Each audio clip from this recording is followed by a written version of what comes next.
Let's turn up the heat even higher here on Undisputed. Over the weekend, ESPN's lead NFL analyst Bill Barnwell chose his top 9 NFL free agency pickups, and he gave only one A grade. That went to Tampa Bay for signing Tom Brady. So, Mr. Sharp, are you ready to now admit that Tom Brady was the best free agent pickup by far? Nope, hell no, because he wasn't, Skip. He's 43 years of age. I just want to know the situation is that a quarterback that was 27th in that was 19th in QBR, 27th in completion percentage, 27th in yards per attempt, and this was a great signing. Take Brady off the back. Are you happy? And the guy's 43. You see, because people cannot get past those 6 Super Bowls. But that's not what we're judging. We're judging his 2019 season. Skip, did you know that the Patriots defense gave up 17 points or more 5 times? Do you know what their record was? 0-5. But do you also know against the Eagles, the Cowboys, and who's the other team? There's one, and the Bills, they scored 17 or fewer, and they won those games. So let that sink in for just a second. Had the defense not been as great as it was, Tom Brady would have been worse than what his actual numbers were. All we think about, and that's the problem, is that when you try to critique Tom Brady, everybody goes to those 6 Super Bowls. But he said in his post, what you've done in the past does not matter. So if we judge him by 2019, Skip, what's the difference between him and Phillip Rivers? Phillip really turned the ball over. Phillip Rivers had a high completion percentage, had a high QBR. You see? Nobody mentioned that Phillip Rivers' offensive line was terrible, but all we do is make excuses. No, let me take that back. All you and others like yourself try to do is make excuses. Oh, his offensive line, he lost his center. He lost this guy. Oh, the defense wasn't very good in big situations. No. We don't make excuses for Phillip Rivers. We don't make excuses for any other quarterback. We've never made excuses for Peyton Manning like we make for Tom Brady. We've never made excuses for Joe Montana or any other historically great quarterback like we do for Tom Brady. We make excuses. His receivers aren't very good. His offensive line wasn't very good. His defense let him down. We have never made concessions for any other historically great quarterback like you and others do for Tom Brady. And I'm just trying to figure out why. I have one question before I take the floor from you, Mr. Sharp. Can you please tell me what happened to Phillip Rivers' team last year? Did they make the playoffs? No, they did not. They did not make the playoffs. No. Okay. Thank you very much. Tom Brady had what was a below-average New England roster in position to win the 2 seed in the AFC. He had yet another fourth-quarter game-winning drive against the Dolphins, final regular season game at Foxborough. He did 60 yards, 8 plays like he always does, touchdown pass to little James White, as we've often seen, and all of a sudden it's 24-20 New England. And if the defense can stop Ryan Fitzpatrick from scoring a touchdown with 3.5 minutes left in the game, Tom Brady has that team in the 2 seed with a week off for a beat-up football team to try to get well, especially Julian Edelman, his only target, who, as you know, needed off-season shoulder surgery. He had cracked ribs. He had a bad knee. He had led the NFL in drops. And what happened? Belichick's defense that you continue to defend or give a pass to let Ryan Fitzpatrick go 80 yards in 13 plays with a touchdown pass to Mike Gesicki with 5 seconds left to win the game and knock Brady's team out of the 2 seed. How was that Brady's fault? Brady actually played very well last year, given the lack of quality around him, because it was pretty sorry. How do you explain that? Easy. Skip. Them losing to the Dolphins at the end of the season knocked them out of the 2 seed. It didn't knock them out of the playoffs. What happened in the playoffs? They gave up 14 points. Belichick defense didn't allow a point in the second half. Tom Brady, on cue. Your turn. Now what did he do, Skip? Well, he ran into the hottest team in the playoffs, the Tennessee Titans, who proceeded to go knock Baltimore out of the playoffs and proceeded to go up, 17-7 on Kansas City. Wasn't that the score? Yeah, the AFC Championship game. They're 17-7. Okay, well, they're a hot team. They were rolling behind the big man running the football, Derrick Henry. So you can't get hot against. They got beat. No, you can't get hot against the GOAT. That's the GOAT. You see, Skip, tell me this. And Skip, I don't really care to talk anymore. Tell me what does Coach Belichick defense has to do with Tom Brady being 19th in QBR, 27th in completion percentage, 27th in yards per attempt, and the second level stats. I want to go second level just one time. On target throws, not whether the ball is caught or not, on target throws. Only Jameis Winston, Baker Mayfield, Mason Rudolph was worse than Tom Brady. See, all these stats that we love to accentuate a guy, these stats are killing Tom Brady, but we overlook them. No, let me take that back. You and others like you overlook them, but I won't. Your turn. Well, I guess the Bucs overlooked them because Jason Light, the GM, said on ESPN this morning that they broke down every game Brady played last year, and they saw no decline in arm talent.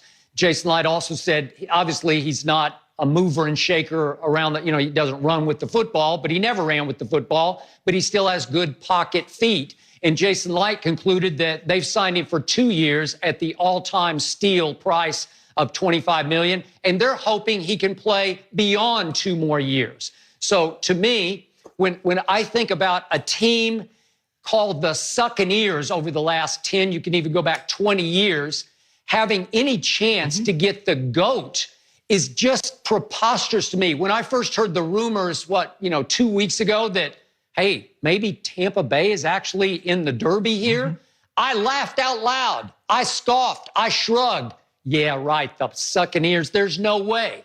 The Succaneers are the worst team in all of sports in career winning percentage. So Tom Brady, to choose them, it's like the all-time steal at $25 million. And I'm going to remind you, people say, well, he doesn't have the arm strength. Baloney. It's the same as it always was, because on passes of 20 or more yards last year into tight windows, Tom Brady was tied for first in the league at 41% completions.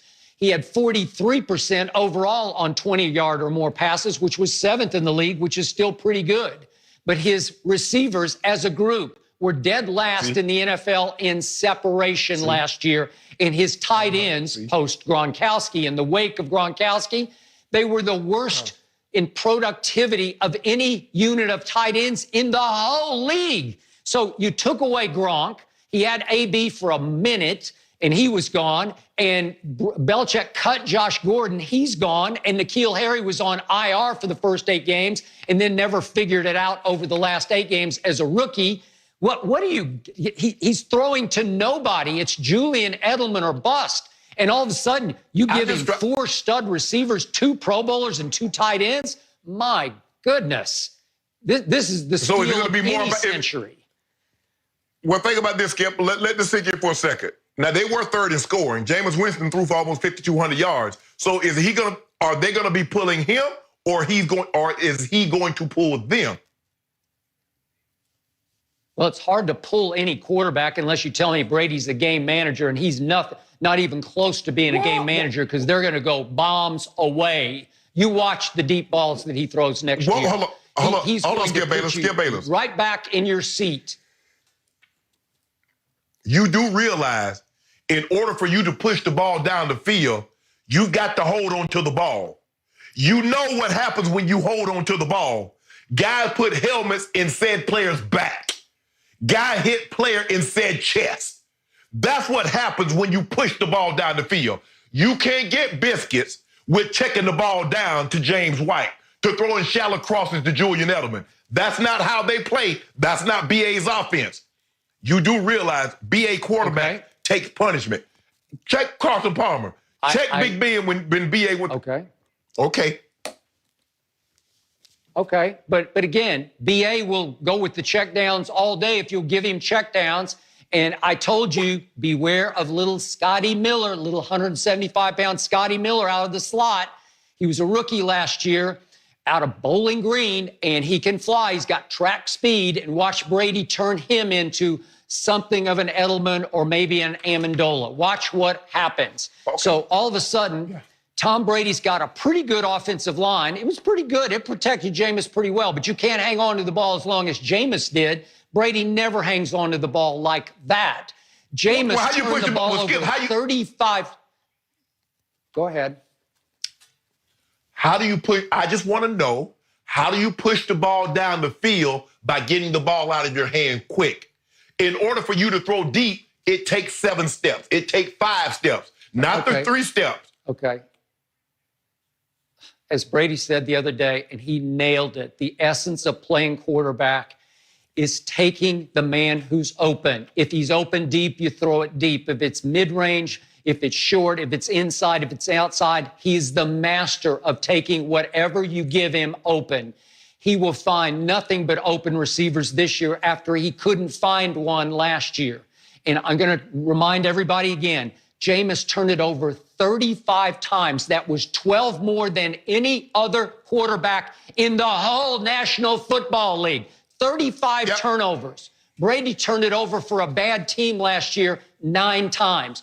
35-9. So if Brady only turns it over, let's say 9 times this year, my goodness, think about how much better that offense is going to be, and think about how much better the defense is going to be. Because in inherited field position last year, the defense had the worst in the NFL because of Jameis Winston. I think that defense is underrated and pretty good, and it's going to look a whole lot better when Tom Brady is not turning the ball over in sudden change situations that wears out the defense physically as well as mentally. So he's like a godsend for a team on the verge that's going to break through this year. Skip, I'll give you that. While we should not confuse Jameis Winston with Mike Vick or Lamar Jackson, he was more mobile. He bought time, threw the ball down the field, and allowed Godwin, allowed Mike Evans to make plays. Is Brady going to be able to do that? Jameis was more mobile. I mean, we don't look at Jameis as being mobile. He kind of reminds me of the guy that was calling plays for him, Byron Leftwich. But he was more mobile and athletic and could get out of harm's way, something that Brady is not going to be able to do, especially at the ripe old age of 43. Skip, to push the ball down the field, you have to hold on to the ball. And bad things happen to old players when they hold on to the ball. Shannon Sharp, Tom Brady still has some of the best pocket feet in all of pro football. I'm talking about the little slide step, the little jab step here or there to avoid the pass rusher. He's brilliant at it. He has supremely high football IQ. You know it, and I know it. And if you give him some receivers who can actually separate within 2 seconds or 3 seconds, he's going to find them quickly because he is the ultimate speed reader and get them the football. But Shannon, my point here is bigger than playing quarterback. What did Bruce Arians say the other day? Just as important to him is that Tom Brady is going to change their locker room culture. So what did Tom Brady ask for? Not money, because he took $25 million. Drew Brees in New Orleans took $25 million. It's just like chicken feed. It's just like cookie jar money for quarterbacks of that level of greatness. But they want to win. They want the cap to be wide enough that they can be surrounded with quality talent.